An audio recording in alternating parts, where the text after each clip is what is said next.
नमस्कार मेरे प्यारे भाई और बहनों, मैं गोविंद शर्मा आप सभी का एक बार फिर से आपके अपने YouTube चैनल एसपी गुरुकुलम पर हार्दिक स्वागत करता हूं। जैसा कि देख रहे हो कि क्लास 11 का हमने मैथ स्टार्ट किया है। उससे इससे पहले हमने आपकी 2 क्लास कंप्लीट करवा दी हैं सेट की, जिसमें हमने थोड़े बहुत बेसिक कॉन्सेप्ट आपको क्लियर करवा दिए थे।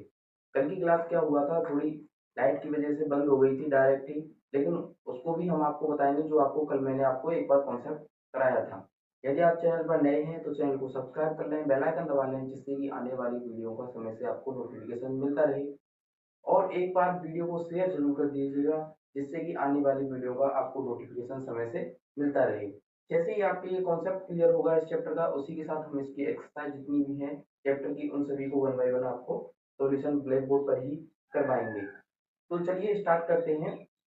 कल हम जब क्लास ऑफ हुई थी तो आपको बता रहा था कि एकल समुच्चय क्या होता है और रिक्त समुच्चय वो आपको बता रहा था। तो वहीं से एक क्वेश्चन के आधार पर समझते हैं कि वो हम जो आपको समझा रहा था वो कैसे था। जैसे कि एक एग्जांपल ले लेते हैं, एक्स सेट एक्स, यानी कि आपका एक सेट है, यानी ये किसके रूप में लिखा हुआ है, ये जो मैंने आपको रूप बताए थे रोस्टर फॉर्म और सेट बिल्डर फॉर्म, यानी कि समुच्चय निर्माण विधि के रूप में ये लिखा हुआ है। एक्स सेट एक्स इस प्रकार है कि एक्स क्या है, बिलोंग कर रहा है आपका, बिलोंग्स टू रियल नंबर, यानी किससे बिलोंग कर रहा है, एक्स है जो हमारा रियल नंबर से बिलोंग कर रहा है, और उसने एक्स स्क्वायर बराबर दे रखा है आपको -2। तो अभी ये बताना है कि ये क्या आपका एकल समुच्चय होगा या रिक्त समुच्चय होगा या और दूसरा कोई समुच्चय होगा। तो जब यहाँ से एक्स स्क्वायर बराबर हमको -2 दे रखा है, तो यानी एक्स स्क्वायर बराबर -2, तो एक्स बराबर निकालोगे -2, रूट लगाया तो -2 के साथ रूट चढ़ेगा, ना कि खाली माइनस बाहर आ जाए √2 पे चढ़ जाए, ऐसा नहीं होगा, पूरे के साथ चढ़ गया। तो ये वैल्यू होती है -1, रूट में लिखा होता है वो किसकी वैल्यू होती है, आपकी आई। आगे आप चैट पर पढ़ोगे कॉम्प्लेक्स नंबर, उसमें ये आयोटा आने वाला है, इसको क्या कहते हो आप, आयोटा। इसको हम डिटेल से पढ़ेंगे क्या होता है आयोटा। तो यहाँ देखोगे तो x बराबर क्या हो गया आपका 2 है। तो ये क्या निकल कर आई, एक आपकी इमेजिनरी इमेजिनरी वैल्यू निकल करके आई।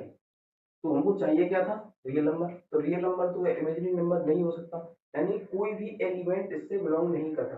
तो कितने एलिमेंट होंगे ए सेट में, ए सेट में कितने हो गए आपके 5, या तो ये लिख सकते हो या लिख सकते हो ये।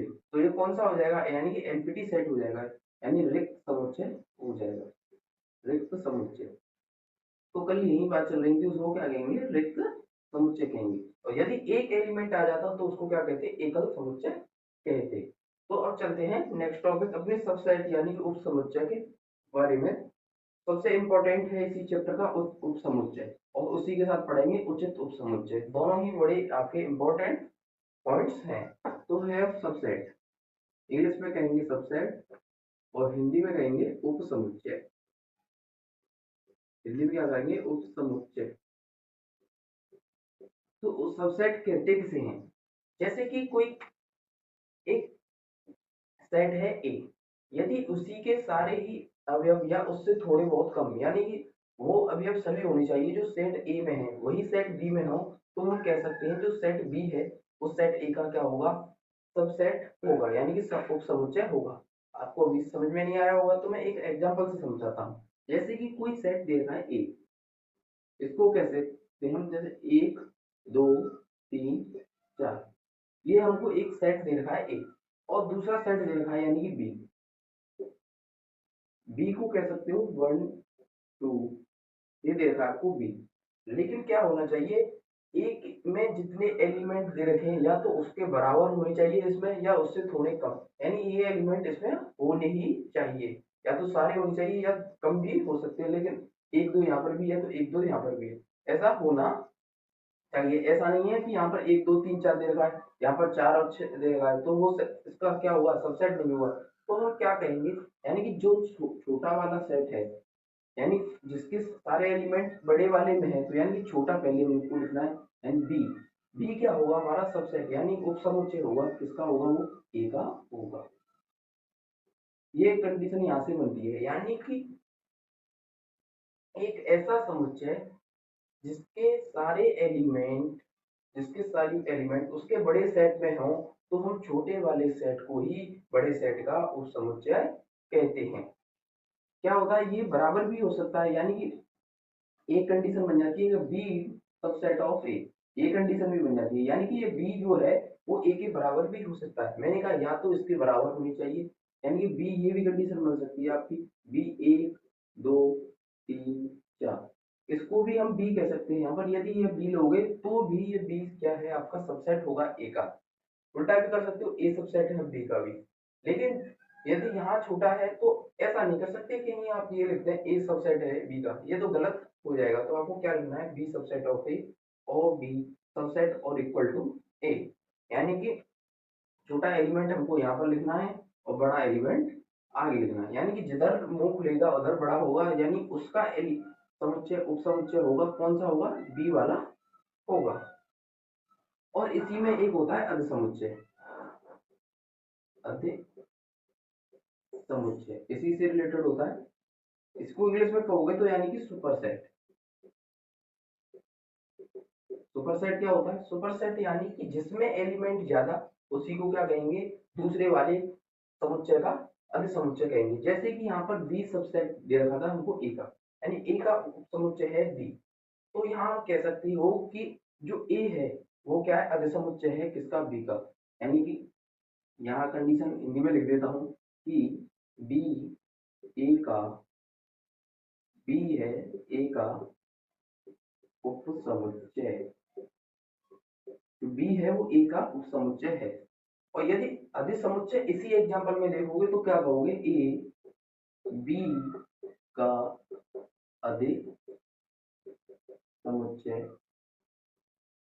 है, यानी जिसमें ज्यादा एलिमेंट होंगे वो तो हो जाएगा अधिसमुच्चय, और जिसमें कम एलिमेंट होंगे वो हो जाएगा आपका उपसमुच्चय। और किसका होगा, ज्यादा वाले का आपका यहाँ तो उपसमुच्चय होगा, और कम वाले का क्या होगा, अधिसमुच्चय होगा। तो ये तो यहाँ से आपको समझ में आ गया होगा। और एक क्वेश्चन और बन जाता है कि किसी भी समुच्चय के कितने आपके उपसमुच्चय बन सकते हैं, यानी कि सबसेट बन सकते हैं। तो वो एक फॉर्मूला होता है, उससे आप बड़ी आसानी से निकाल सकते हो। तो जैसे किसी एलिमेंट, किसी समुच्चय के, समुच्चय के कितने उपसमुच्चय होते हैं, तो ये आपका एक क्वेश्चन बन जाता है। यानी एक समुच्चय के कितने उपसमुच्चय होते हैं, तो वो कितने होते हैं आपके, 2 की पावर n, यानी कितने होते हैं किसी समुच्चय के उपसमुच्चय, कितने होंगे, 2 की पावर n।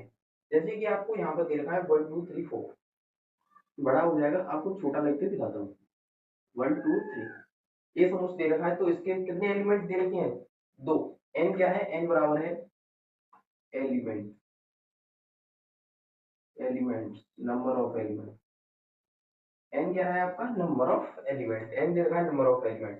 तो यहाँ पर कितने एलिमेंट है, 1 2 3, यानी कितने एलिमेंट है, 3। तो n बराबर कितना हो गया, 3, तो 2 की पावर 3 करोगे तो कितने बन गए, 8।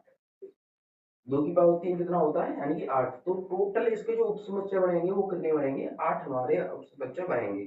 और वो कौन कौन से उपसमुच्चय बनेंगे उनको भी देख लेते हैं। तो सबसे पहले जो फाई होता है वो सभी का क्या होता है, फाई यानी रिक्त समुच्चय, उस फाई सभी का, सभी समुच्चय का चय का उपसमुच्चय होता है। ये कंडीशन आपको जरूर ध्यान रखनी है। तो जो फाई होता है वो सभी समुच्चयों का क्या होगा, उपसमुच्चय होगा। यानी नोट डाल के लिख लीजिए, बहुत ही इंपॉर्टेंट चीज है कि फाई है वो क्या है, सभी समुच्चयों का उपसमुच्चय होता है। तो एक तो यहाँ से देखोगे तो 8 एलिमेंट हमको अब क्या बनाने हैं, उपसमुच्चय बनाने। तो सबसे पहले तो हो जाएगा आपका फाई। दूसरा देखोगे तो क्या हो गया, 1 एक एलिमेंट। दूसरा बन जाएगा आपका 2, तीसरा बन जाएगा आपका 3। कितने बन गए, 1 2 3 4, चारों देंगे तो एक के साथ बन जाएगा 1 और 2। अब बन जाएगा 1 और 3, अगला बन जाएगा आपका 2 और 3, और एक बन जाएगा आपका 1 2 3। तो कितने बन गए, 1 2 3 4 5 6 7 8। तो टोटल कितने बन गए, 8। अभी कितने हमने डायरेक्ट फॉर्मूले से निकाले थे, वो कितने आपके समुच्चय बन रहे थे, 8 ही। तो यहाँ पर भी कितने हो गए, 8। तो इस प्रकार से आप अपने 8 वो समुच्चय बना सकते हो। तो ये तो यहाँ से आपको उपसमुच्चय समझ में आ गया होगा कि उपसमुच्चय होता क्या है, किस प्रकार से हम उपसमुच्चय निकालते हैं। फॉर्मूला क्या होता है उपसमुच्चय निकालने का, किसी भी समुच्चय के और जो 8 एलिमेंट बने हैं वो किस टाइप से आपके एलिमेंट्स बनते हैं। हमने क्या किया, 5 लिया, एक बार 1 लिया, फिर 2 लिया, फिर 3 लिया, 1 के साथ 2 लेंगे, 1 के साथ 3 लिया, 2 के साथ 3 लिया, और एक बार हमने पूरा ही जो समुच्चय था वो ले लिया। तो यानी कितने बन गए, 1 2 3 4 5 6 7 8, 8 समुच्चय आपके कंप्लीट बन गए। तो अब चलते हैं आगे, हम उचित उपसमुच्चय की प्रॉपर सबसेट देखेंगे। प्रॉपर सबसेट क्या होता है, इसी से रिलेटेड होता है प्रॉपर सबसेट, ज्यादा अंतर नहीं होता। तो अगला है प्रॉपर सबसेट। प्रॉपर सबसेट क्या होता है, यानी हिंदी में देखोगे तो उचित उपसमुच्चय। उचित उपसमुच्चय क्या होता है, अब देखोगे जैसे कि अभी देखा था जितने भी एलिमेंट, अभी देखा था हमने समुच्चय उपसमुच्चय, तो कितने बन रहे थे किसी समुच्चय की 2 की पावर n। यदि उसी में से यदि हम -1 कर दें, यानी कि 2 की पावर n था, वहीं उचित उपसमुच्चय देखोगे तो उचित उपसमुच्चय वो क्या देखोगे आप, 2 की पावर n-1। क्योंकि जहां पर जो हम खुद का ही देख रहे थे, जैसे कि अभी देखा था उपसमुच्चय में क्या हो रहा था हमारा, जैसे b देखा था हमने, b इक्वल टू a के भी था, यानी सबसेट देखा था, जब उसमें देखा था b सबसेट इक्वल है a के। लेकिन यहाँ कंडीशन बन जाती है कि इज इक्वल टू नहीं हो सकता। क्या हो सकता है कि इज इक्वल टू नहीं होगा, उचित उपसमुच्चय कभी भी दोनों आपस में सेट क्या होंगे, बराबर नहीं होंगे। जैसे कि कोई सेट दे रखा है ए, वो दे रखा है हमको 1 और 2, जब इसके हम प्रॉपर सबसेट निकालोगे तो वो क्या आएगा आपका 5। 5 तो सभी का रहेगा, 5 निकालोगे 1 और 2, यही रहेगा। यानी कि खुद किस उपसमुच्चय नहीं हो सकता, उपसमुच्चय तो हो सकता है खुद है। बी क्या हुआ, यहाँ पर हमने अभी लिखा था बी क्या हुआ यहाँ, यानी कि 1 2 बी लिखा था, यानी कि वो क्या हो गए 1 2 करके, वो तो सारे इसके उपसमुच्चय हो गए। लेकिन यदि हम यहाँ से अब खुद को हटा दें, यानी खुद को माइनस कर दें, यानी जो एलिमेंट आएंगे, यानी कि 3 एलिमेंट आए हैं, तो वो क्या होगा आपका उपसमुच्चय, उचित उपसमुच्चय कहलाएगा। यानी कि 2 की पावर n एलिमेंट आए तो वो होगा उपसमुच्चय, 2 की पावर n-1 आए तो वो क्या होगा आपका उचित उपसमुच्चय होगा। यहाँ से थोड़ी कंडीशन बन जाती है, वो भी देख लीजिए कि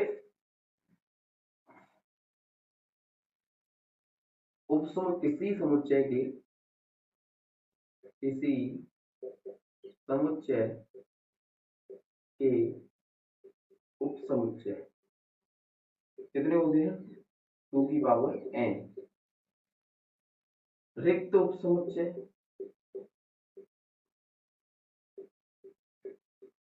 यानी किसी समुच्चय के रिक्त उपसमुच्चय कितने होते हैं, यानी कि 2 की पावर n टोटल एलिमेंट थे, उनमें से रिक्त आपका कितना था, एक। यदि 2 की पावर n में से हम एक माइनस कर दें तो वो क्या बन जाता है आपका रिक्त उपसमुच्चय, 2 की पावर n-1 होते हैं। यानी किसी भी समुच्चय में कितने रिक्त उपसमुच्चय होते हैं, तो 2 की पावर n-1।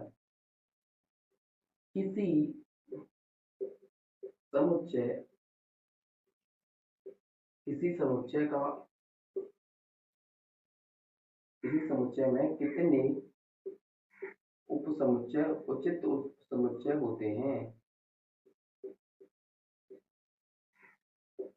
यानी किसी भी समुच्चय में कितने उचित उपसमुच्चय होते हैं, वो होते हैं आपके 2 की पावर n-1। ये मैंने तो अभी आपको बताया था, यानी 2 की पावर n-1। लेकिन आप रिक्त की बात करोगे तो रिक्त उपसमुच्चय, उचित उपसमुच्चय, यानी कि रिक्त उचित उपसमुच्चय कितने होंगे, तो फिर आपकी, यानी कि 2 की पावर n-1 तो टोटली थी, उनमें से रिक्त और था एक, तो इसमें से एक और माइनस करोगे, यानी कि 2 की पावर n-1 करोगे तो 2 की पावर n-2 आपको देखने के लिए मिलेगा। यानी कि हमने यहाँ से आपकी 4 कंडीशन देखी, किसी भी समुच्चय के उपसमुच्चयों की संख्या कितनी होती है, 2 की पावर n। यदि उसमें देखा जाए तो रिक्त उपसमुच्चयों की संख्या कितनी होती है, 2 की पावर n माइनस 1। और यदि हम उचित उपसमुच्चय देखें किसी समुच्चय के तो वो कितना होता है, 2 की पावर n माइनस के 1। और इसी में देखें यदि रिक्त उचित उपसमुच्चय कितने होते हैं आपके, 2 की पावर n माइनस के 2। तो यहाँ से आपके जितने भी उचित उपसमुच्चय, अधिसमुच्चय और आपके उपसमुच्चय से रिलेटेड जो भी केस बनते थे वो आपने सारे ही यहाँ से आपने कवर कर लिए। यदि मैं उम्मीद करता हूँ कि आपको अच्छे से समझ में आ गया होगा। यदि समझ में नहीं आया तो कमेंट कर दीजिएगा, जिससे कि मैं आने वाली वीडियो में आपको कोई भी डाउट हो तो उसको समझा दिया करूँ। तो अब चलते हैं पावर सेट यानी घात समुच्चय क्या होता है। तो घात समुच्चय भी आपका एक तरह से सबसेट के जैसा ही होता है। घात समुच्चय क्या होता है, यानी किसी भी समुच्चय में जितने भी एलिमेंट हैं यदि उनको 2 की पावर n के रूप में लिखते हैं, जैसे कि घात समुच्चय, घात समुच्चय इसको कहते हो आप इंग्लिश में पावर सेट। पावर सेट यानी कि जैसे कि कोई एक सेट दे रखा है 1 और 2, तो इसके हमको कितने ही पावर सेट बन जाएंगे, तो वो कितने बन जाएंगे, 2 की पावर n टोटली बनेंगे। इसमें कोई रिक्त और उसका अंतर नहीं होगा। 2 की पावर n कैसे बनेंगे, 2 की पावर n करोगे तो यहाँ पर कितने दे रखे हैं एलिमेंट, 2 यानी n की पावर कितनी दे रखी है, 2। तो 2 की पावर 2 कितना हो गया आपका 4। तो 4 एलिमेंट कौन कौन से बनेंगे आपके, 5, दूसरा बनेगा 1, फिर 2 और 1 और 2। तो ये क्या बन जाएंगे आपके पावर सेट बन जाएंगे। यानी कि टोटल पावर सेट कितना बनेगा, 5, 1, 2 और 3, 1 और 2। तो टोटल कितने बन गए, 4 बन गए।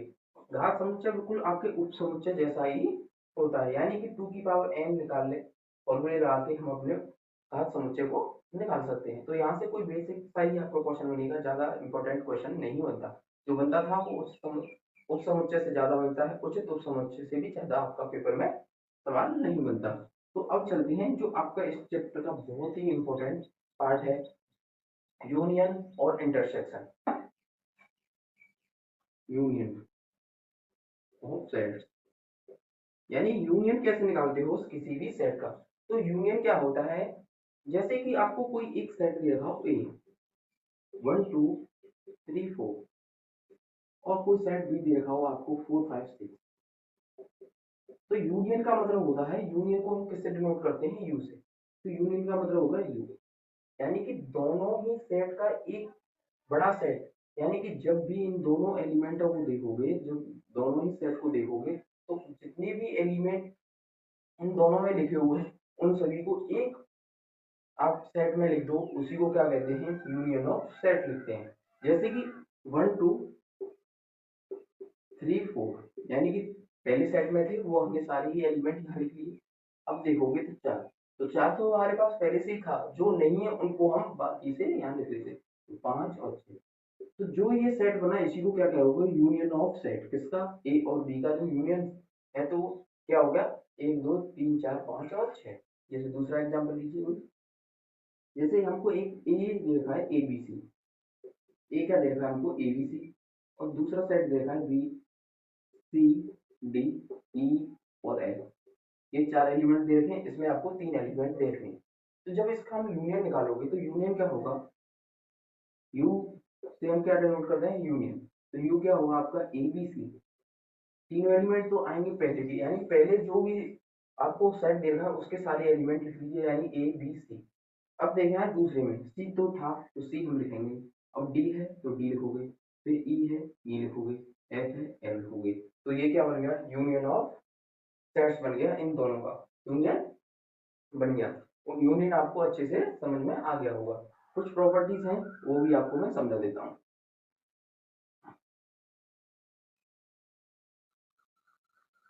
यूनियन की प्रॉपर्टीज बनती हैं आपकी, ए फर्स्ट प्रॉपर्टी है आपकी प्रॉपर्टीज।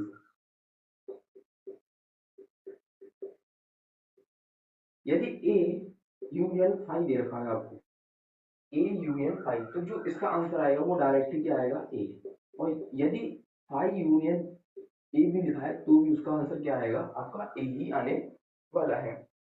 दूसरी कंडीशन मुझे ए यूनियन यू, ए यानी कि दोनों ही सेट आपके समान है तो उनका जब यूनियन निकालोगे तो वो किसके बराबर होता है, ए। और यदि तीसरी इंपॉर्टेंट कंडीशन है आपकी, यदि यहाँ से देखा है बी जो सबसेट है वो किसका है, ए का, यानी कि बी सबसेट है ए का, तो यहाँ से जो आपका यूनियन बनेगा तो वो कौन सा बनेगा, यूनियन, बनेगा, वो बनेगा आपका ए। अब वो ए क्यों बनेगा, क्योंकि हाँ हमने बताया था कि बी जो सेट है वो क्या होता है, उसी सेट जो बड़े वाले सेट के हैं सारे अवयव हमारे बी में भी होने चाहिए या थोड़े होने चाहिए, पर होने वही चाहिए। सेट में जब सबसेट होता है वो सारे एलिमेंट हमको ए में मिल जाए, यानी बड़े वाले सेट में मिल जाए। और हमने यूनियन में देखा कि बड़ा वाला ही सेट क्या होता है, आपका यूनियन होता है। तो यहाँ तो बड़ा कौन सा है आपका ए, तो ए ही आपका क्या बन जाएगा, यूनियन बन जाएगा। तो ये तीन कंडीशन थी आपकी, तो यहाँ से आपके क्वेश्चन पेपर में बन जाते हैं, टिक मार्क का बेसिक बन जाते हैं। तो जो इससे जो कॉन्सेप्ट बनता है वो आपका आगे काम आएगा वेन डायग्राम में। तो इसलिए ये तो बहुत ही इंपॉर्टेंट यूनियन और इंटरसेक्शन इस चैप्टर का आपका पूरा ही इन्हीं पर बेस्ड ये यहाँ से बन जाती है क्वेश्चन, आपके 12th में भी आएगा तो वहां भी आपका काम आ जाता है। अब चलते हैं आपके इंटरसेक्शन की तरफ। इंटरसेक्शन, इंटरसेक्शन का मतलब होता है कॉमन पार्ट, यानी कि दोनों में जो कॉमन है उसी को हमको लेना है। इंटरसेक्शन ऑफ सेट, यानी कि दोनों में जो आपका कॉमन मिल जाए उसी को आपको लेना है। जैसे कि कोई एक सेट दे रखा है ए बी सी, दूसरा हमको दे रखा है B set B C D A. ये आपको एक सेट, दो सेट दे रखे हैं, ए दे रखा है ए बी सी और बी सेट दे रखा है हमको बी सी डी ए। तो हमको अपना इंटरसेक्शन निकालना है। तो इंटरसेक्शन क्या होता है, कॉमन पार्ट। क्या होगा आपका कॉमन पार्ट, यानी कि जो दोनों में समान हो उसी को हमको इंटरसेक्शन के रूप में दूसरे सेट में डालना है। जैसे इसको आई से लिख सकते हो इंटरसेक्शन में। तो जो सेट बनेगा इसमें देखना है ए, क्या इसमें ए है, नहीं है तो उसको नहीं ले सकते, यानी कि दोनों में जो कॉमन हो उसी को हमको यहाँ लेना है। तो बी है, यहाँ पर बी भी है तो हम बी को लेंगे। यहाँ सी है तो यहाँ सी है तो सी को लेंगे। यहाँ डी है लेकिन यहाँ पर डी नहीं है तो डी को हम नहीं ले सकते। एफ है लेकिन यहाँ भी एफ नहीं है, तो जो इसका इंटरसेक्शन बनेगा वो सेट बनेगा बी और सी के साथ इंटरसेक्शन का सेट बनेगा। तो ये इसका आंसर आपका आ गया। दूसरे और एग्जाम्पल के साथ मैं आपको समझा देता हूँ। जैसे कि आपका कोई सेट है एक दो तीन, दूसरा सेट है तीन दो चार छः एक, यानी ये सेट हो गया आपका बी, ये सेट हो गया ए। तो इनका इंटरसेक्शन निकालना है, तो वो इंटरसेक्शन निकालोगे तो अभी बताया था कॉमन पार्ट। कॉमन पार्ट क्या क्या है आपका, यहाँ देखोगे तो एक है, क्या एक है तो एक यहाँ पर मिल गया, यानी कि एक दोनों में है तो एक हमने ले लिया। दूसरा क्या है आपका दो, तो दो तो यहाँ पर भी है तो हमने दो ले लिया। तीन है, तीन यहाँ भी ले लिया। अब यहाँ बचा चार और छः, चार और छः इसमें नहीं है तो इसलिए हम इसमें नहीं लेंगे। तो ये क्या बन जाएगा आपका इंटरसेक्शन का डायरेक्ट ही आंसर बन जाएगा। दो तीन इसकी भी प्रॉपर्टी है वो भी मैं आपको बताता हूँ। प्रॉपर प्रॉपर्टीज क्या है, ए यूनियन फाई लिखा है फर्स्ट प्रॉपर्टी। ए यूनियन फाई जब भी लिखा हो तो यानी कि जो छोटा वाला होता है वही तो लिखना है, दोनों में कॉमन पार्ट हो, यानी कि दोनों में कॉमन पार्ट कुछ नहीं है तो आंसर भी क्या आएगा आपका फाई ही आएगा। क्योंकि ए कोई सेट है, फाई क्या होता है इसमें कुछ भी नहीं हो, और एक सेट है तो दोनों में तो कुछ भी कॉमन नहीं आएगा तो वहां क्या आ जाएगा आपका फाई ही आएगा।